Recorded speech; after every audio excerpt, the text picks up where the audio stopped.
प्यारे बच्चों, नमस्कार। आज हम कल से आगे बढ़ते हैं, पिछली वीडियो से आगे बढ़ते हैं। पिछली वीडियो में हमने सर्वांग समता के बारे में पढ़ा था, सर्वांग समता, और हमने देखा था कि हमारे दैनिक जीवन में बहुत सी वस्तुएं ऐसी है जो सर्वांग सम है। जैसे कि हमने आपको 2-3 वस्तुएं दिखाई थी कि एक ही ताले की 2 चाबियां हैं, वो हमेशा सर्वांग सम होती है। दूसरा हमने ये दिखाया था कि एक पंखे की 2 ब्लेड जो होती है वो 2 क्या तीनों, एक पंखे की तीनों जो ब्लेड होती है वो सर्वांग सम होती है। तीसरा हमने दिखाया था कि 2 नोट 500 के नोट है वो सर्वांग सम होते हैं, उनमें सिर्फ अंतर होता है तो सिर्फ नंबरों का होता है, बाकी दोनों रंग रूप में साइज में एक जैसे होते हैं। इसी प्रकार हमने दिखाया था कि एक ही डाई से निकली जितनी भी वस्तुएं होती है वो सारी सर्वांग सम होगी। जैसे कि साबुन है, बिस्किट है, ठीक है ना, ये सारी जो है ऐसी चीजें हैं जो एक ही डाई से निकलती है, बन के निकलती है, तो सारी कैसी होती है, सर्वांग सम। अब उससे हम आगे चलते हैं। यहाँ हम सर्वांग समता की बात कर रहे हैं, तो यहाँ किस चीज की सर्वांग समता की बात करेंगे हम? त्रिभुज की सर्वांग समता, त्रिभुज की सर्वांग समता। तो त्रिभुज की सर्वांग समता है वो क्या है? उससे पहले थोड़ा सा हम और आकृतियों के बारे में थोड़ा सा देख लें कि 2 रेखाखंड है वो कब सर्वांग सम होते हैं। 2 रेखाखंड, क्योंकि रेखा है वो सर्वांग सम नहीं हो सकती, क्योंकि रेखा और किरणें है वो सर्वांग सम, हम उनके बारे में नहीं कह सकते कि वो सर्वांग सम है या नहीं, क्योंकि हमें उसकी लंबाई ही नहीं पता। 2 रेखाएं हैं, उनकी लंबाई का ही हमें पता नहीं कि वो कितनी लंबी है कितनी नहीं। इसी प्रकार 2 किरण है, उनकी लंबाई का भी हमें ज्ञान नहीं है, तो हम ये नहीं कह सकते वो सर्वांग सम है या नहीं। लेकिन 2 रेखाखंडों के बारे में कह सकते हैं कि वो सर्वांग सम है या नहीं। तो 2 रेखाखंड है वो कब सर्वांग सम हो सकते हैं? जैसे कि एक रेखाखंड है पी क्यू और एक रेखाखंड है ए बी। तो ये दोनों सर्वांग सम कब हो सकते हैं? जब ए बी और पी क्यू की लंबाई कैसी हो? समान। ए बी और पी क्यू की ए बी रेखाखंड और पी क्यू रेखाखंड की लंबाई दोनों कैसी हो? समान हो। इसी प्रकार से 2 वृत्त कब सर्वांग सम हो सकते हैं? जब उनकी त्रिज्या बराबर हो। त्रिज्या यानी कि ये r, ये त्रिज्या है और इसकी भी त्रिज्या r है, तो ये दोनों जो वृत्त है वो सर्वांग सम होंगे। हम कह सकते हैं कि दोनों वृत्त है वो सर्वांग सम है। 2 आयतें कब सर्वांग सम हो सकती है? जब उनकी लंबाई और चौड़ाई बराबर हो। 2 वर्ग है वो कब सर्वांग सम हो सकते हैं? जब उनकी भुजा बराबर हो। तो इस प्रकार से हमने ये देखा कि आकृतियां कब सर्वांग सम हो सकती है? जब हम, जैसे रेखाखंड में क्या है, जब उनकी लंबाई बराबर हो, वृत्त में जब उनकी त्रिज्या बराबर हो, वर्ग में जब उनकी भुजा बराबर हो, और आयत में जब उसकी लंबाई और चौड़ाई बराबर हो। तो इस प्रकार से हम कह सकते हैं कि वो क्या होंगे फिर? सर्वांग सम। अब हम आते हैं त्रिभुजों के बारे में कि 2 त्रिभुजें कब सर्वांग सम होगी? 2 त्रिभुजें कब सर्वांग सम होगी? ये 2 त्रिभुजें हैं, एक ए बी और सी, एक है ये पी क्यू आर। और पिछले वीडियो में हमने दिखाया था त्रिभुजों के बारे में, 2 त्रिभुजों की आकृति हमने काट के दिखाई थी। दोनों सर्वांग सम कब है? जब एक दूसरे को दोनों त्रिभुजें ढक ले। जब दोनों त्रिभुजें एक दूसरे को बिल्कुल ढक ले तो वो दोनों त्रिभुजें सर्वांग सम होगी। अब मैं दिखाता हूं आपको। तो ये 2 त्रिभुजें हमने पिछली वीडियो में हमने आपको दिखाया था कि दोनों त्रिभुजें सर्वांग सम कब है? जब ये दोनों एक दूसरे को ढक ले। जैसे कि अगर मैं इसको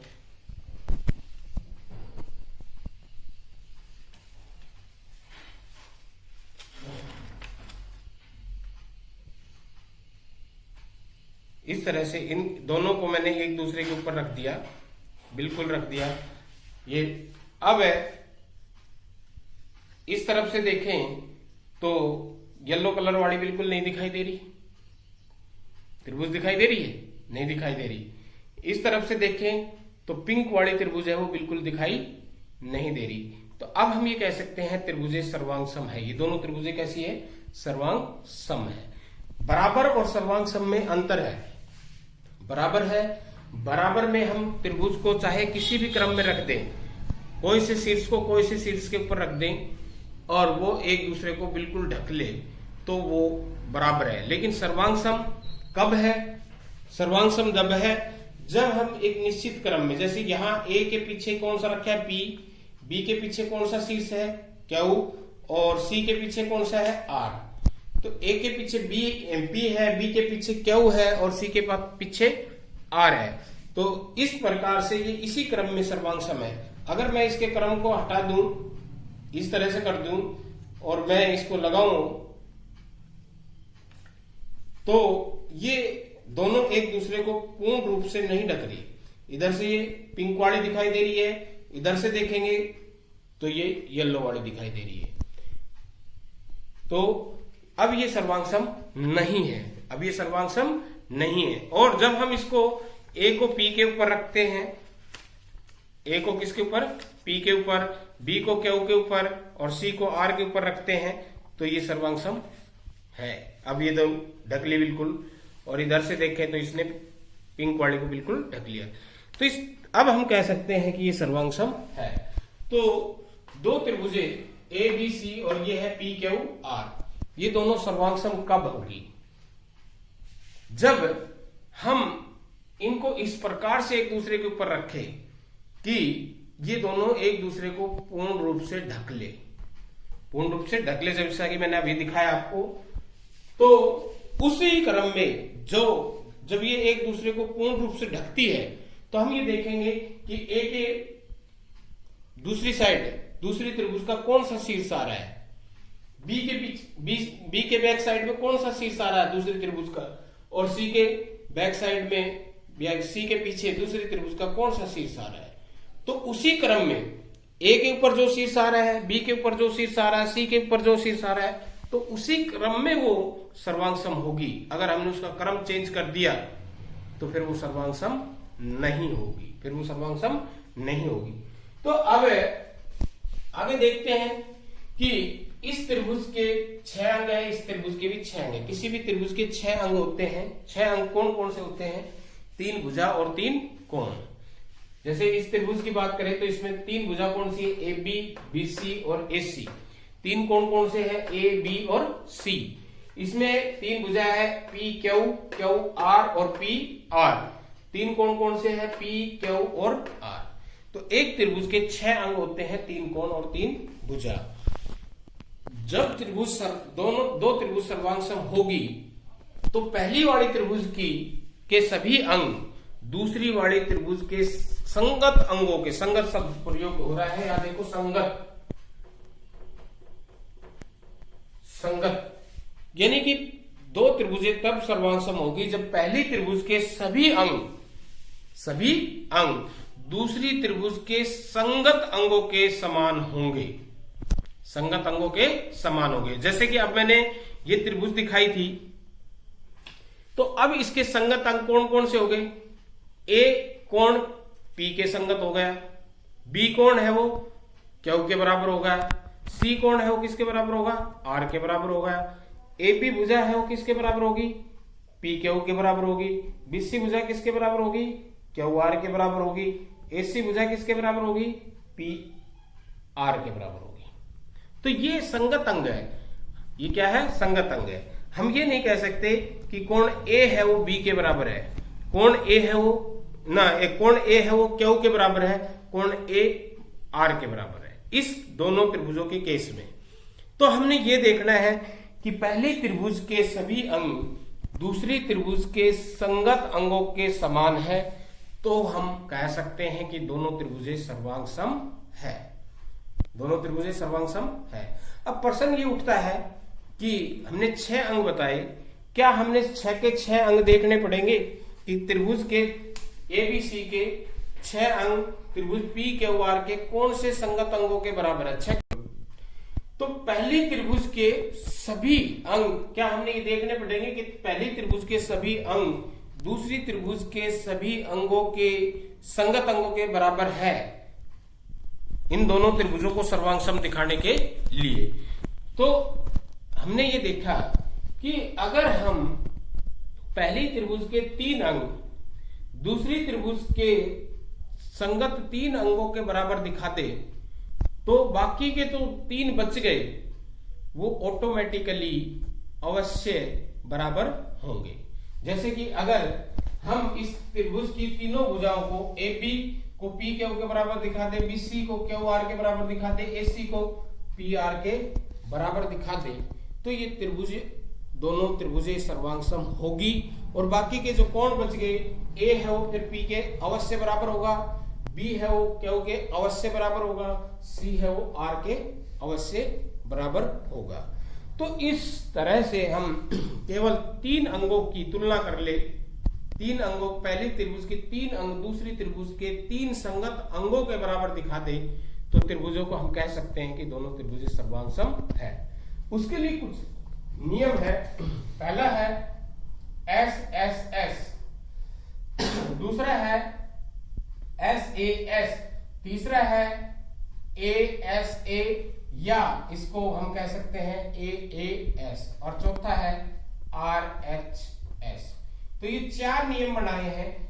4 नियम के आधार पर इसमें चारों में 3 अंग है, इसमें तीनों भुजा है, इसमें 2 भुजा और 1 कोण है, इसमें 2 कोण और 1 भुजा है, और इसमें एक समकोण है, एक कर्ण है और एक साइड है।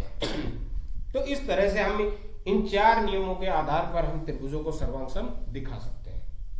अब आज हम पहले डिस्कस करेंगे पहला नियम SSS। कौन सा नियम पर डिस्कस करेंगे?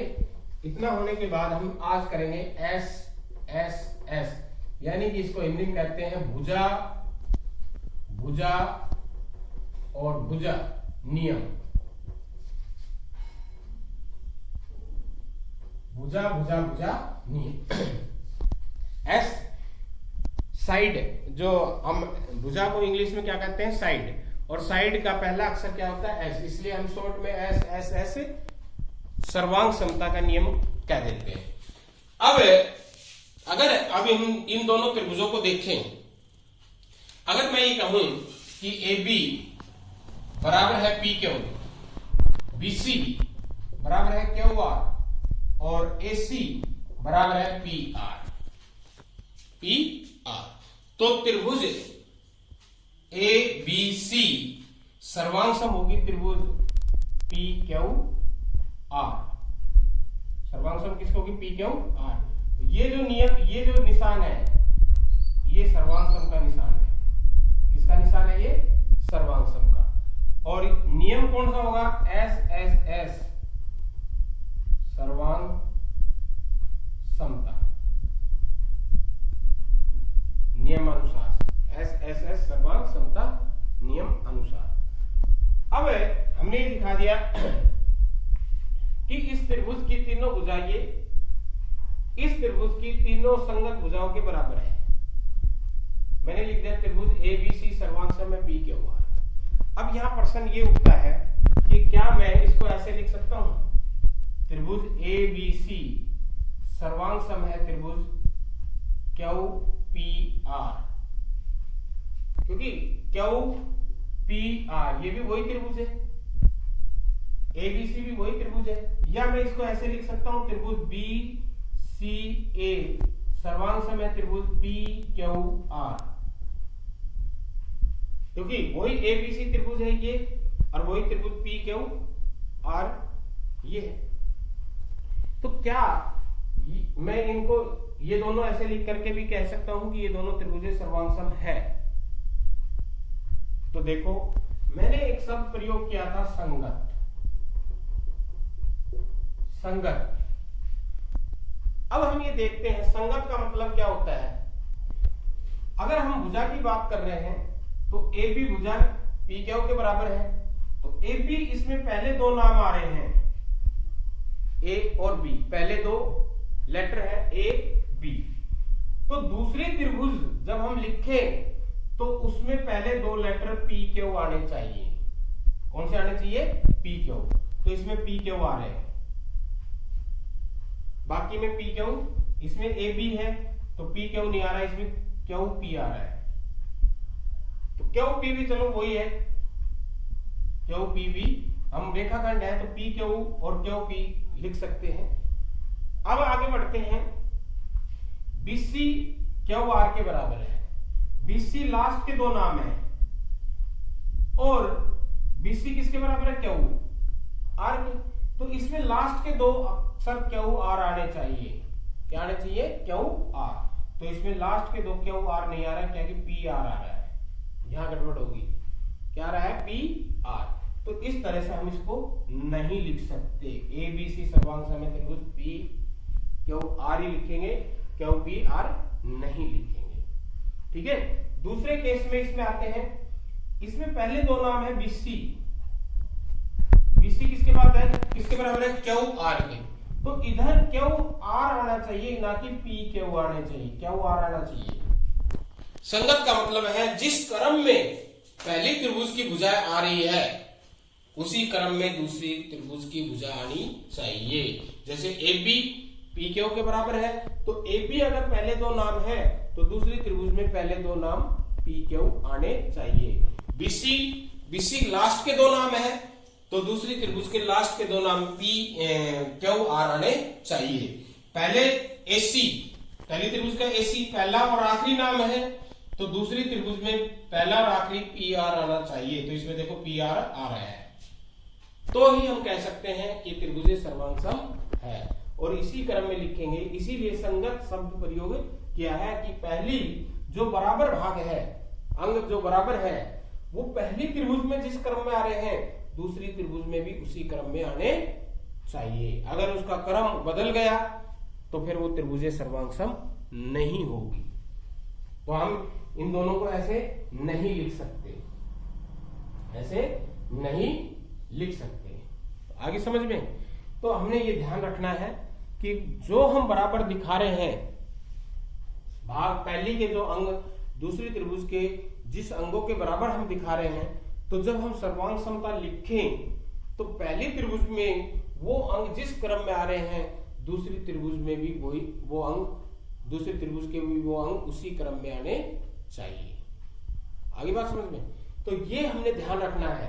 कई बार यहां इसमें ध्यान नहीं देते बच्चे कि हमने किस तरह से लिखने हैं। तो ए बी सी, अब इसमें अगर वो थोड़ा सा चेंज करते, हम देखो यहां ए बी बराबर है क्यू आर, बी सी बराबर है पी आर और ए सी बराबर है पी क्यू, ये लिख देता है। और वो ए बी सी, बताइए ए बी सी त्रिभुज किसके सर्वांग सम है? त्रिभुज ए बी सी है, किस त्रिभुज के सर्वांग सम है? तो हम बच्चे अक्सर है उनको ये रटा हुआ होता है कि हम पी क्यू आर ही लिखेंगे। जिस तरह से इसमें ए बी सी लिखा है तो इसको भी हम पी क्यू आर में ही लिखेंगे, जबकि नहीं, हमने यहां ध्यान देना है कि ए बी किसके बराबर है? क्यू आर के बराबर है। ए बी किसके बराबर है? Q R. ए बी यहां पहले दो नाम है तो यहां पहले दो नाम क्यू आर आने चाहिए। बीसी लास्ट के दो नाम है तो यहां इस बीसी किसके बराबर है? दूसरी त्रिभुज में पी आर के, तो लास्ट के दो नाम पी आर आने चाहिए। तो आर आ रहा है तो बच क्या गया? पी। बच क्या गया? पी। इसी तरह यहां पहले दो नाम एसी है नाम, इस पहली त्रिभुज में एसी पहला और लास्ट का नाम है तो उसमें पहला और लास्ट पी क्यू आना चाहिए, पी और क्यू। तो यहां देखो पी है और ये क्यू, पी क्यू। आगे इस तरह से हो सकता है लेकिन आना चाहिए पी क्यू, तो पी क्यू ही आ रहा है, पी क्यू ही आ रहा है। तो अब हम कहेंगे कि अगर हम ए बी इस भुजा के ऊपर रखें, बीसी को पी आर पर, यानी कि इस भुजा को पी आर पे रखें इधर, और एसी को पी के ऊपर रखें, इस एसी भुजा को पी के ऊपर रखें, तो ये दोनों त्रिभुजें एक दूसरे को पूर्ण रूप से ढक लेगी, पूर्ण रूप से ढक लेगी। तो ये था सर्वांग सम एस एस एस नियम। अब यहाँ कई बार ये इस प्रकार के क्वेश्चन आ सकते हैं, तो इस प्रकार के क्वेश्चन आ सकते हैं कि ये दे दिया और इधर एक त्रिभुज का नाम लिख दिया, बताइए कि वो किस त्रिभुज के सर्वांग सम है, या इधर वाला नाम लिख दिया और इधर वाला नाम लिखवा दिया, बताइए कि कौन सी त्रिभुज के सर्वांग सम है। या इस तरह से दे दिया कि त्रिभुज क्यू आर पी सर्वांग सम है त्रिभुज एल एम एन।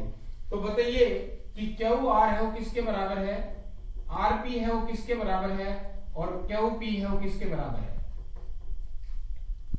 ये पूछ लिया कि क्यू आर है वो किसके बराबर है, आर पी है वो किसके बराबर है, क्यू पी है वो किसके बराबर है। तो हमने कंफ्यूज होने की जरूरत नहीं है, क्यू आर पहले दो नाम है, तो पहले दो नाम यहाँ का कौन सा है, एल एम। तो क्यू आर है वो किसके बराबर है, एल एम के। आर पी लास्ट के दो नाम है, तो यहां लास्ट के दो नाम क्या है, एम एन। तो आर पी बराबर होगा एम एन। और क्यू पी पहला और लास्ट का है, तो यहां पहला और लास्ट का क्या है, एल एन, तो ये होगा एल एन। तो ये है, इस तरह से हम देखते हैं संगत भाग किस तरह से एक त्रिभुज के दूसरे त्रिभुज के संगत भागों के बराबर होते अगर त्रिभुज सर्वांग सम है। तो आज हमने एक ही नियम पढ़ा, एस एस एस। तो आशा है कि आपके समझ में आ गया होगा। आज के लिए इतना ही, धन्यवाद।